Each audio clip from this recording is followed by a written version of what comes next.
The metallic walls of the Death Star echoed with the hurried footsteps of Imperial officers, all trying to avoid crossing paths with Darth Vader. Since the death of Padme Amidala, something inside him had broken far beyond what his lava-ravaged body from Mustafar already revealed. It wasn't just the weight of grief, it was doubt. Vader refused to accept that she had died without a trace. She was alive. I felt it, he said, in a mix of fury and desperation. He demanded the medical records from Polis Massa after a deep investigation into the events following his defeat by Obi-Wan. When some officers hesitated, he crushed one of their chests with the Force. Bring me every file, every fragment, or the next will be you. On an unauthorized trip by the Emperor, Vader departed in his personal ship toward the medical moon of Polis Massa. The facility, nearly forgotten and isolated, trembled at his approach. The medical droids, like the old 2-1B, tried to stop the invasion, claiming the records had been sealed after the intervention of Organa and Kenobi. Vader didn't listen. The doors were forced open, the archives smashed, the chambers destroyed. In a hidden room, beneath layers of steel and frozen bacta, he found something. A cryogenic tube with a translucent capsule. Inside, fragments of tissue, epithelial cells, traces of DNA, marked Amidala Padme Naberry, presumed dead. Status: unstable, incomplete. Back aboard his ship, Vader held the capsule with an almost ritualistic care. It was no longer only the dark side that drove him, but something more intimate, the longing to rebuild what he had lost. Still keeping it secret from the Emperor, he ordered the crew to head to Kamino, home of the former cloning masters. There, using his position, he claimed to be overseeing potential elite army projects. But behind the scenes, he selected scientists, extracted formulas, and searched for information on cloning humans with complex emotional profiles. When suspicions began to rise, Vader moved the operations to a remote planet with obscure laboratories inherited from the Old Republic. There, the secret project began. Using the collected DNA, scientists managed to initiate the replication of a viable cell.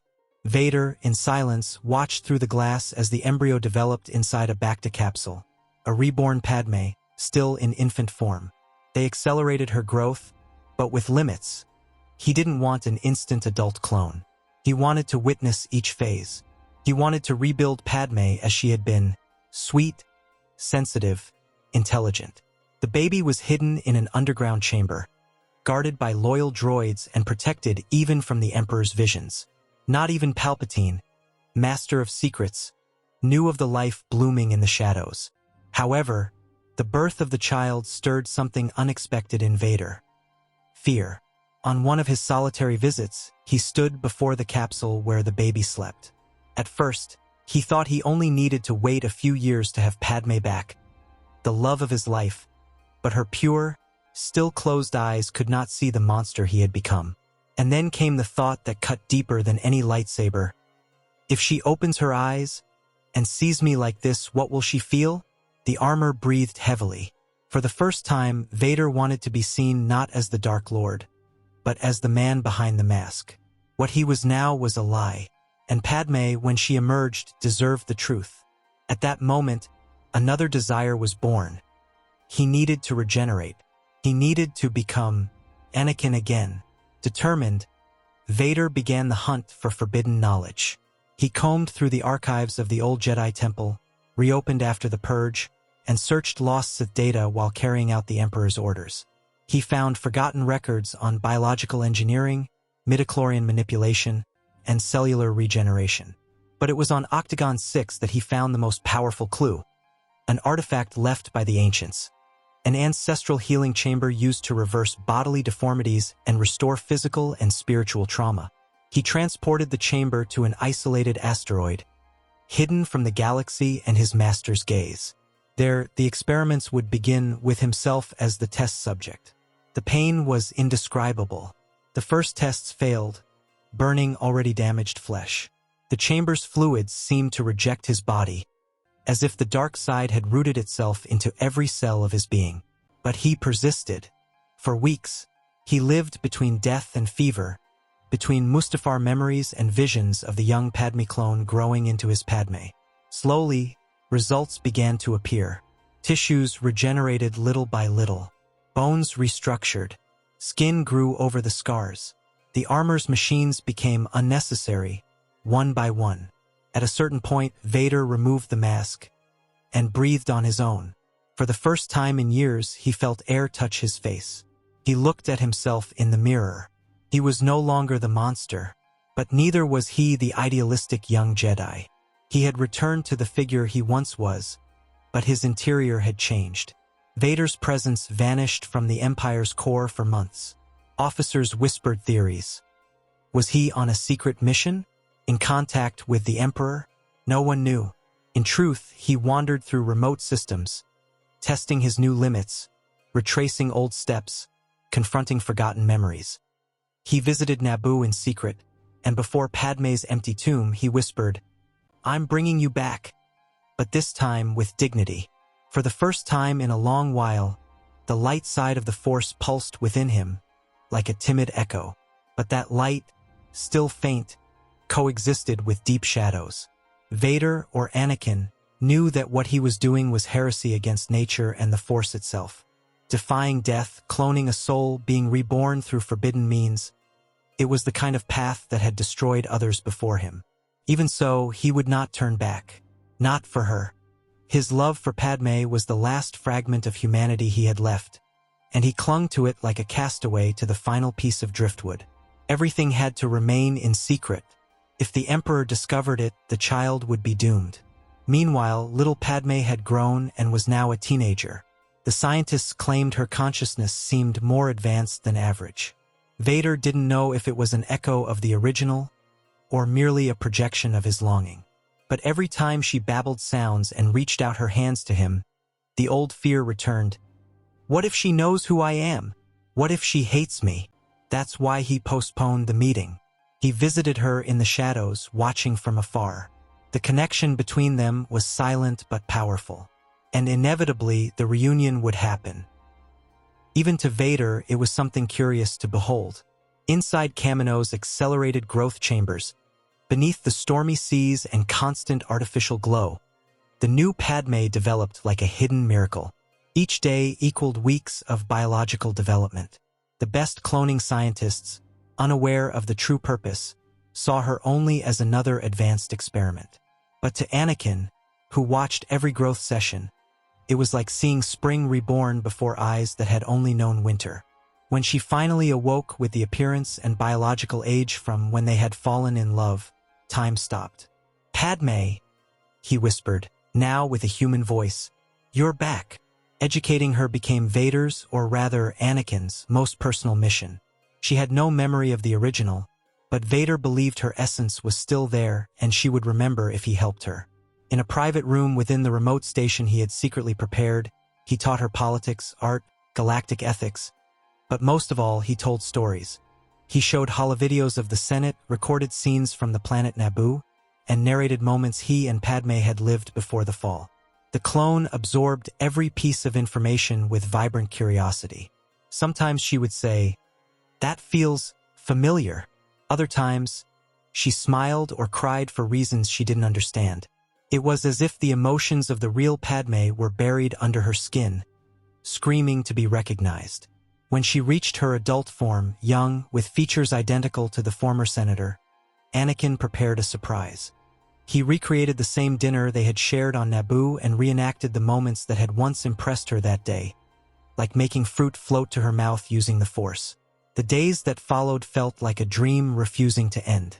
Anakin and Padme lived isolated in a hidden space station, orbiting a nameless system where not even Palpatine would dare to search. There, far from the Empire, they lived as husband and wife. The clone also fell in love with Vader, and he tried to recreate everything he had done with the original. He cooked. She cultivated flowers in artificial gravity. They laughed together, danced to old melodies from Naboo. And when he kissed her, she closed her eyes with familiarity, as if she already knew him. Love seemed to have been reborn. But deep down, Anakin knew that happiness was made of sand, and the waves of destiny would soon arrive. Padme began to question. First about the stars, why didn't they see other people? Then about her childhood. You said I was raised by caretakers, but why don't I remember any of them? The questions piled up like dust beneath a poorly swept rug. Anakin deflected, lied sweetly, changed the subject with caresses. But nothing stopped what was coming. One day, while reading from the archives of the Old Republic, Padme turned to him and asked, "Anakin, what about our children?" The question struck like lightning, a thunderclap breaking the silence in two. Anakin froze. His hand trembled over the console. Padme, confused, approached.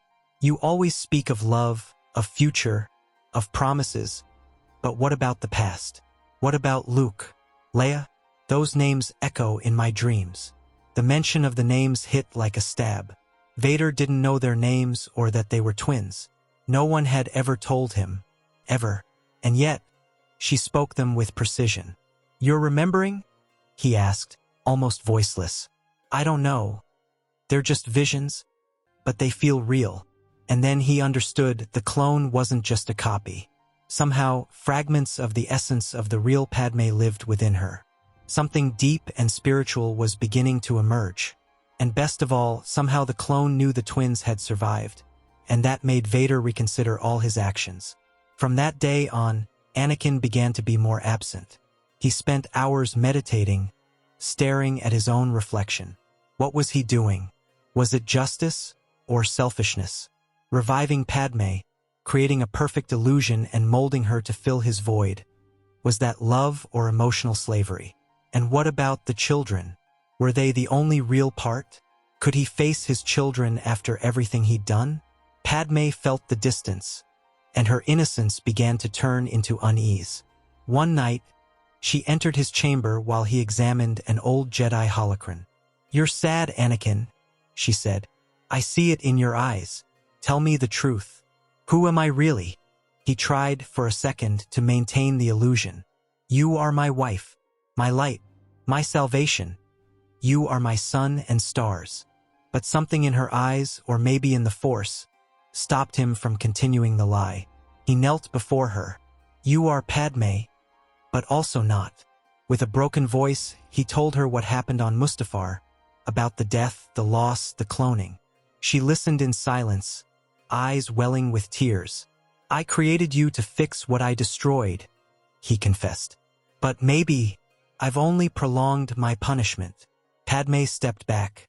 She didn't run, didn't scream, but a deadly silence formed between them. She spent the following days wandering the station, reading hidden files, accessing coded memory fragments. And slowly, tears streamed down her face. Still, she wanted to see her children more than anything in this world. "They are real even if I'm not," she whispered to herself.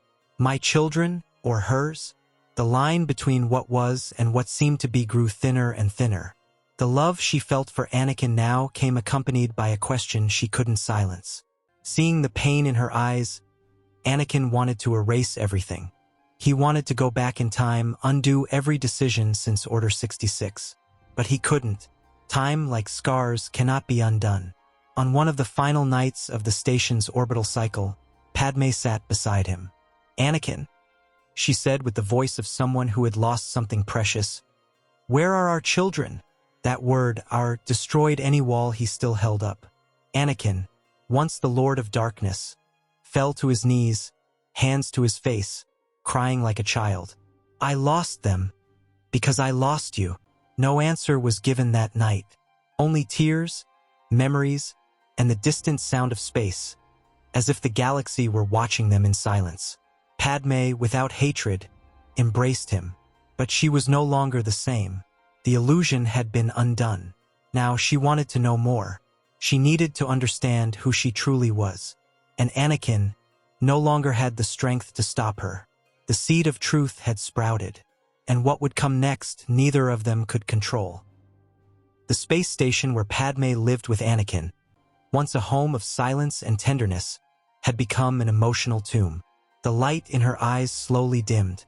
Her hands trembled without apparent reason. She ate less, spoke little, dreamed of images she couldn't decipher.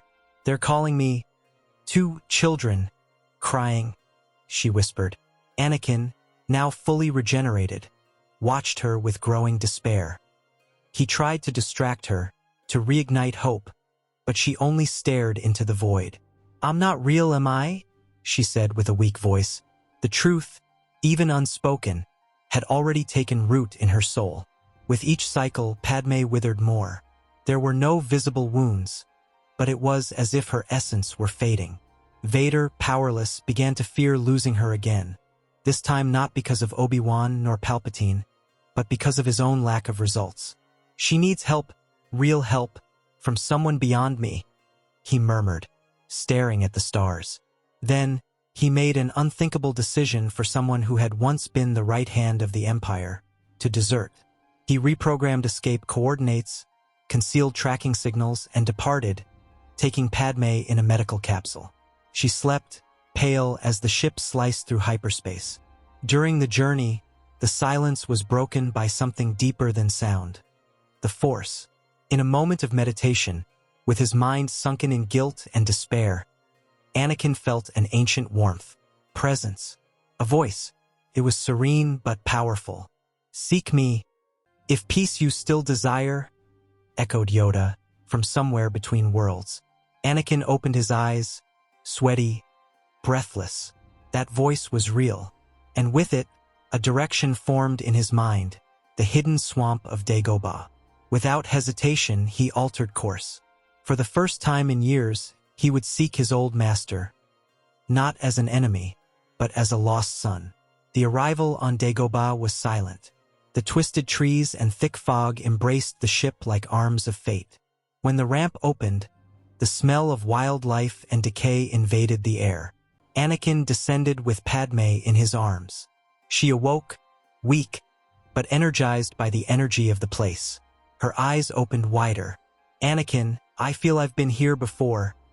"In dreams," she murmured. From the middle of the swamp, the small silhouette of Yoda emerged, leaning on his cane. Upon seeing him, Padme murmured with a trembling voice, "Master?" The old Jedi nodded slowly, and Anakin, bowing, spoke for the first time in years with humility. "I need help."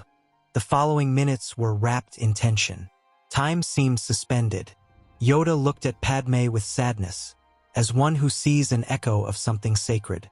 She approached, instinctively kneeling before him. "Master, where are my children?" The question sliced through the air like a lightsaber. Yoda closed his eyes, his wrinkled face contorted. "A mistake this is, Vader," he said slowly, turning to Anakin. "With life and death you toyed. In a false body the soul is." Padme looked from one to the other, not understanding. "Do I exist, or was I created for comfort?" she asked. Neither answered. The little master felt the pain through empathy, and for that reason chose to continue helping, just as the Force had been telling him to do. Yoda led them to the Force Cave, the dark heart of the planet. There, he revealed the truth Anakin had ignored or refused to accept. Accelerated growth clones have no stability. Body ages quickly. Soul becomes unbalanced. For her, little time remains. Padme lowered her head, silent tears falling. Anakin fell to his knees. "Please," he said, voice broken. "I just want her to see the children. Once, that's all. After that, I'll accept whatever comes. I know you can help me." The old Jedi Master looked down, meditating. His connection with the Force pulsed with pain and compassion. Much has already been lost, but perhaps something can still be saved. The crackling of the swamps ceased when Yoda finally spoke. "Help you, I will. But the price, will you accept?" Anakin nodded without hesitation. "Anything." Padme, still weak, smiled with gratitude. "To see who I was helps me know who I am." The wisdom hidden in her words surprised even Yoda. "The Force in her, strong it is," he whispered to himself. And there, among the wet roots of Dagobah, a new plan was born. To seek Luke and Leia, bring them to Padme and offer her and Anakin a chance at reconciliation, even if brief, before time ran out. The decision was made. Yoda led them, and they all boarded the same ship Vader had used to bring Padme. Anakin would pilot. The destination, Alderaan, a planet under the care of Bail Organa, where Leia was being raised under royal protection. But the mission was risky. Palpatine was still hunting any trace of the old Skywalker lineage. Silence necessary it will be, quick and pure. Anakin felt a warmth in his chest upon hearing those words. For the first time, he was not a servant of fear, but a man seeking redemption. Beside him, Padme held his hand, her eyes still tearful, but steady. She wanted to see her children, and they deserved to see her. While the ship warmed its engines, Anakin went to Yoda one last time. "Do you still see me as a Jedi?" he asked. Yoda closed his eyes. "In you a much conflict still there is, but choices shape destiny. Today you chose the light. That was enough." Anakin boarded, sat in the cockpit. Padme beside him, Yoda behind. The ship began to tremble. The vegetation opened. The engine roared over the swamp. Wild birds flew. And then, with a muffled thunder, Dagobah's sky broke open. They were on their way to Alderaan. During the journey, silence reigned. Each was immersed in their thoughts. Padme looked at the reflection of hyperspace in the window, imagining the faces of the children she had never known. Anakin relived memories of Naboo, of Tatooine, of the fall at the Jedi Temple. Yoda, meditative, felt the waves of the Force changing color. A cycle is about to close, he thought. They knew there were no guarantees, only hope, and at that moment that was enough.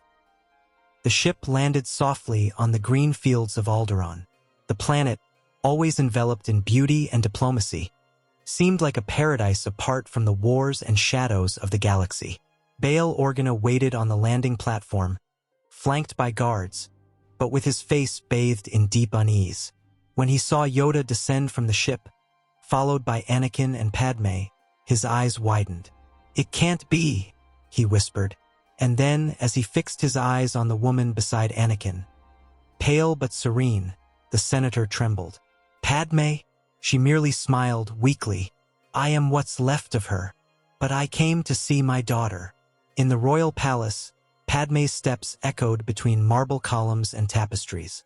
Her heart beat weakly but with determination. On a balcony, Leia played with flowers, surrounded by nanny droids.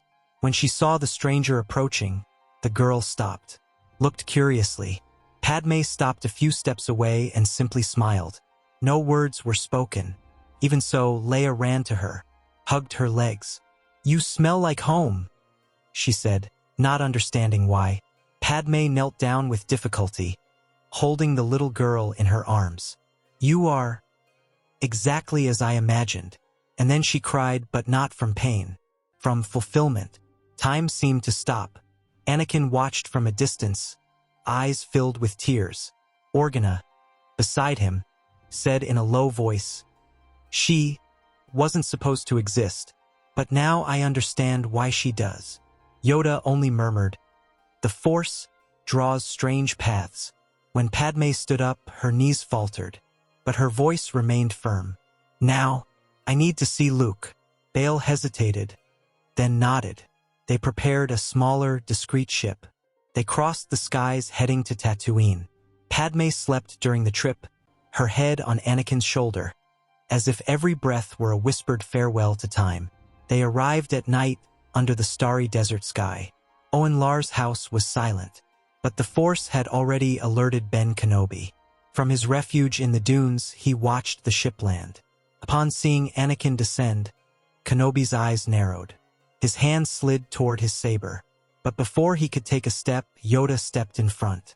"Stop, you must. Many talks with your Padawan I've had. Changed he has." Kenobi clenched his fists. "He killed everyone, betrayed everything?" Yoda nodded with sorrow. "Wounded, yes, but changed he has. Light still dwells in him." Anakin only lowered his eyes. He was ready to accept judgment. The expected duel never came. Instead, Anakin knelt before his former master, his eyes full of tears, his face marked by regret. "I destroyed everything. The Order, hope, but she," She made me remember who I was. His voice trembled. Forgive me, Master. Kenobi approached, tense. For a moment, silence. And then came hours of dialogue and tears. Much was said at that droid farm, and with a trembling hand, Kenobi extended it upon finally realizing that Vader was gone. You are not the same man from Mustafar. And he lifted him. Two brothers, separated by tragedy, united by redemption. The scar between them still bled, but there was a balm, a new beginning. Inside the house, Luke slept, his face serene under the stars. Padme entered slowly, guided by Owen and Beru. She knelt beside the bed and caressed the boy's golden hair. He opened his eyes, curious. Wow, I think you've shown up in my dreams. Are you an angel? He asked, with the innocence only a child carries. Padme smiled. I'm just someone who loves you very much. She touched his face and said with a choked voice, You have your father's eyes and your mother's soul. Luke smiled and held her hand. Will you come back? She didn't answer, but her eyes said everything. The mission was fulfilled. Anakin watched from the door, not daring to interrupt. When Padme stood up, staggering, he caught her in his arms. I'm ready, she whispered. Now I can rest. As they left, Kenobi bowed his head in reverence. Yoda closed his eyes, feeling the Force pulse with pain and peace. Padme looked at the sky of Tatooine once more, took a deep breath, and smiled at Anakin and said, Come, Anakin, do what you need to do. I am not real and not of this world. I'm ready. I must return to the stars. And with much hesitation and tears in his eyes, Anakin ignited his saber to fulfill the request of that Padme clone. The cycle had closed. She who was only an echo had become flame, not alive for time, but alive for purpose. At the next dawn, the body of the Padme clone was cremated according to Naboo's rituals, in a silent field. Anakin remained kneeling until the end, the ashes rising like petals in the wind. And then he rose, looked at Yoda and Kenobi. It's time. The two Jedi Masters nodded. The unexpected alliance was taking form. The Empire still reigned. Palpatine still poisoned the galaxy. But now, the last three Guardians of Hope were united. Yoda pulled out an ancient holocron. Hide, we must no longer. Strike, yes. Kenobi adjusted the belt with his saber for the first time in years. Anakin tightened the gloves of the light suit he wore. No armor, no mask, only the man. One last mission we have, said Yoda, to end the darkness and restore the light. The ship prepared for liftoff. The engines roared. Luke and Leia, even unaware of what was happening, slept in peace, because finally someone was fighting for them. The ramp closed. The ship ascended into the skies, cutting through the clouds of Tatooine with the mission to eliminate once and for all the leader of the Empire. Inside, three silent figures stared at the horizon. The fate of the galaxy once again hung in the balance. But now hope had a new name. No longer Jedi, no longer Sith, only those who refused to give up.